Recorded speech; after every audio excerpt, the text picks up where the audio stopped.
23rd, it was a team effort to get him up into the top 5 at the end of the day. So an impressive finish. You know, after a rough start to the season, Brian Vickers and the 55 team have turned things around. Over the last 4 races, Vickers has 3 top 10 finishes. His 9th place average is tied with Tony Stewart for the 3rd best in the series.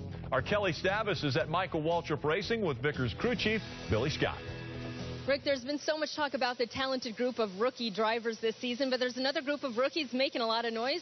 Crew chiefs. First it was Daniel Canoes getting the win with Kurt Busch at Martinsville, and now it's Billy Scott knocking on the door to victory lane with his driver Brian Vickers.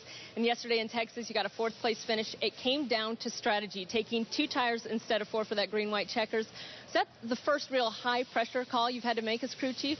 It is, pretty much, and interestingly enough, I was asked that exact question last week in our pre-event stuff, getting ready for this week, and I told them that you know, for the most part, the 55 team has had a pretty clear-cut decision on pit road, whether we need to take 2 or 4, and kind of knew the moment I said it then that it was going to come down to something like this. So karma definitely got the best of us.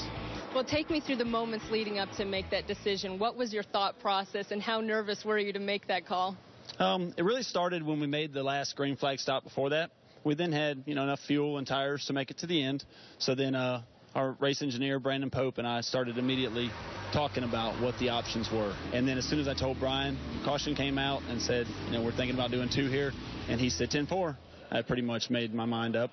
Well, it certainly paid dividends. Talking about your background, you have been a racer first on motorcycles and in stock cars growing up before you got your engineering degree. How does that combination in your background help you as a crew chief?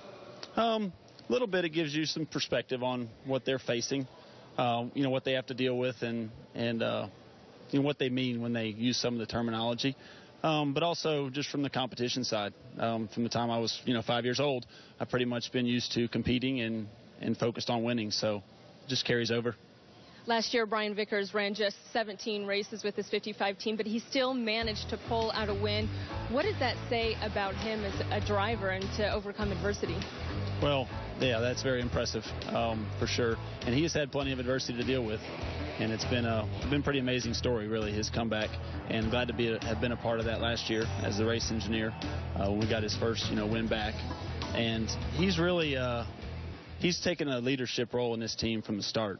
Even the first year when he only ran, I think, 8 races with us, he was very much a part of this team, very involved with all the guys, and was very clear that, you know, this was his team, this is where he wanted to be, and supportive of all of us. So it's been great. All right, well, as we head to Darlington, Billy Scott looking to become the next rookie crew chief to get his first win.